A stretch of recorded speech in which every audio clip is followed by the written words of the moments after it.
नमस्कार, मी प्राध्यापक डॉक्टर मारुती अभिमान लोंढे आज एक अर्थशास्त्र विषयातील नवीन संकल्पना घेऊन आपल्यासमोर आलेलो आहे.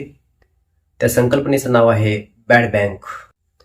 खरं तर बारकाईने जर आपण विचार केला तर बॅड बँक हा अर्थशास्त्रीय शब्द नाहीच आहे, तो मीडियामधील शब्द आहे. परंतु बॅड बँक ही संकल्पना सर्व परिचित आहे. अनेक वेळा बॅड बँक हा शब्द आपल्या कानावर पडलेला आहे. मग बॅड बँक म्हणजे काय? खऱ्या अर्थाने देशाचा विकास करण्यासाठी 3 क्षेत्र अत्यंत महत्वाचे आहेत. त्यामध्ये कृषी क्षेत्र, उद्योग क्षेत्र आणि सेवा क्षेत्र. भारत हा कृषीप्रधान देश आहे, म्हणजेच या ठिकाणी जीडीपी मध्ये असणारा कृषी क्षेत्राचा वाटा सर्वाधिक आहे. आज कृषी क्षेत्राचा विकास करायचा असेल, उद्योग क्षेत्राचा विकास करायचा असेल किंवा सेवा क्षेत्राचा विकास करायचा असेल तर भांडवलाची आवश्यकता भासते. जर भांडवल नसेल तर गुंतवणूक होणार नाही, आणि गुंतवणूक झाली तर उत्पादन क्षमता वाढणार नाही, आणि उत्पादन क्षमता जर वाढली नाही तर त्या क्षेत्राचा विकास होणार नाही, आणि संबंधित शेती क्षेत्र, उद्योग क्षेत्र आणि सेवा क्षेत्राचा जर विकास झाला नाही तर देशाचा विकास होणार नाही. आणि म्हणून भांडवल हे अत्यंत महत्वाचे आहे, आणि हे भांडवल पुरवण्याचं काम जे आहे ते भारतातील बँका करत असतात.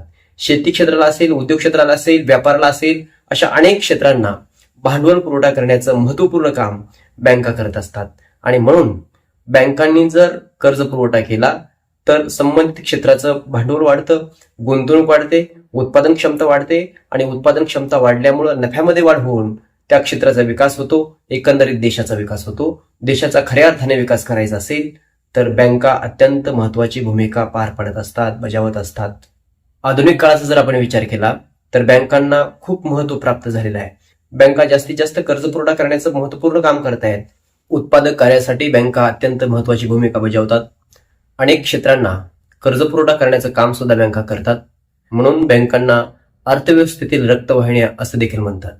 परंतु ही दिलेली कर्ज जी आहेत ती कर्ज परत येत नसल्या कारणाने बँकांचं बुडीत कर्जाचं प्रमाण वाढतं. बुडीत कर्जाचं प्रमाण जर वाढलं तर बँकांच्या आर्थिक स्थितीवर विपरीत परिणाम होतो. यातून मार्ग करण्यासाठी या समस्येवर एक उपाय म्हणून बॅड बँक ही संकल्पना उदयास आल्याची आपल्याला दिसून येते. तर काय आहे ही बॅड बँक? बॅड बँक म्हणजे अशी एक विशेष वित्तीय संस्था आहे की जी संस्था बँकांच्या अंदाजपत्रकामधील खराब कर्ज जे आहे, जे बुडीत कर्ज आहे, यांना वेगळे काढून घेते आणि त्या कर्जाची वसुली करण्याचा प्रयत्न करते किंवा त्या कर्जाची व्यवस्थापन करते. भारतामध्ये अशा स्वरूपाची एक बँक आहे, ज्या बँकेला national asset reconstruction company limited म्हणजेच NARCL असे म्हणतात. ही संस्था मोठ्या प्रमाणावर अनिष्पादित मालमत्तेची वसुली करण्याचा प्रयत्न करते. या बॅड बँकेची उद्दिष्टे काय आहेत? पहिलं उद्दिष्ट आपल्याला सांगता येईल, बँकांवरील वाढता जो अनिष्पादित मालमत्तेचा भार आहे, NPAचा भार आहे, नॉन परफॉर्मिंग ॲसेटचा जो भार आहे तो कमी करणे, बँकिंग क्षेत्राची आर्थिक स्थिती सुधारणे, नवीन कर्ज वितरित करणे, नवीन कर्जाचं वितरण जे आहे ते वाढवणे, अडकलेल्या प्रकल्पांना पुन्हा गती देणे आणि अर्थव्यवस्थेमध्ये गुंतवणूक वाढवण्याचा प्रयत्न करणे, ही बॅड बँकेची उद्दिष्ट आहे. आता या बॅड बँकेचे फायदे काय आणि तोटे काय आहेत ते थोडक्यात आपण पाहूया. तर पहिला फायदा या ठिकाणी आपल्याला पाहता येईल, अनिष्पादित मालमत्ता वसूल झाल्यामुळे, बुडीत कर्ज वसूल झाल्यामुळे बँकांचा आर्थिक फायदा होतो.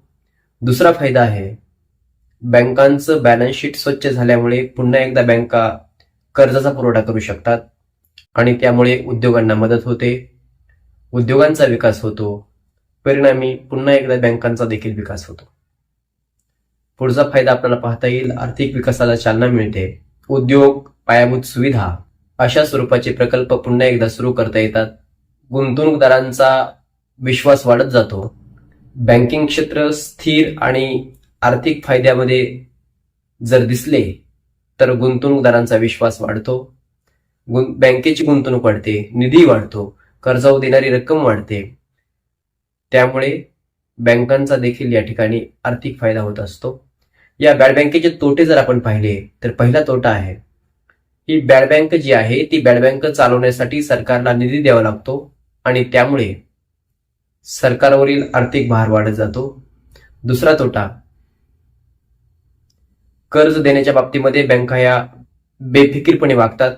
त्याचं कारण असं आहे, बँकांना असे वाटते की वाईट कर्ज जे आहे ती बॅड बँकेकडे जात असल्यामुळे आणि त्यांची वसुली होत असल्यामुळे त्यांना कर्ज वाटपाच्या बाबतीमध्ये कसल्याही स्वरूपाची नैतिक जोखीम वाटत नाही.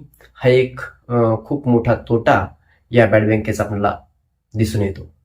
पुढचा तोटा आहे, प्रत्येक बुडीत कर्ज जे आहे ते बुडीत कर्ज वसूलच होतं असं नाही. आणि पुढचा शेवटचा तोटा आपल्याला सांगता येईल की या प्रक्रियेमध्ये कसल्याही स्वरूपाची पारदर्शकता असल्याचं दिसून येत नाही. हा एक तोटा या बॅड बँकेचा असल्याचं दिसून येते. परंतु सारासार जर विचार केला तर बॅड बँक ही आधुनिक अर्थव्यवस्थेतील एक महत्वाची संकल्पना बनलेली आहे. वाढत्या अनिष्पादित मालमत्तेमुळे, वाढत्या बुडीत कर्जांमुळे, वाढत्या NPA समस्येवर एक प्रभावी उपाय म्हणून या बॅड बँकेकडे पाहिले जाते. यामुळे बँकिंग क्षेत्र अधिक मजबूत होत असल्याचे दिसून येते. तथापि या बॅड बँकेच्या मर्यादा लक्षात घेऊन आणि योग्य धोरणे राबवून, योग्य व्यवस्थापन केल्यास, पारदर्शकता राखल्यास बॅड बँक अर्थव्यवस्थेच्या विकासासाठी अत्यंत महत्वाची संकल्पना असल्याचे दिसून येते. अशाच प्रकारचे व्हिडिओ पाहण्यासाठी माझ्या चॅनलला सबस्क्राईब करा, बेल आयकॉनवर क्लिक करा आणि आपणाला कोणत्या विषयावर व्हिडिओ हवा आहे हे कमेंट बॉक्समध्ये सांगायला विसरू नका. धन्यवाद.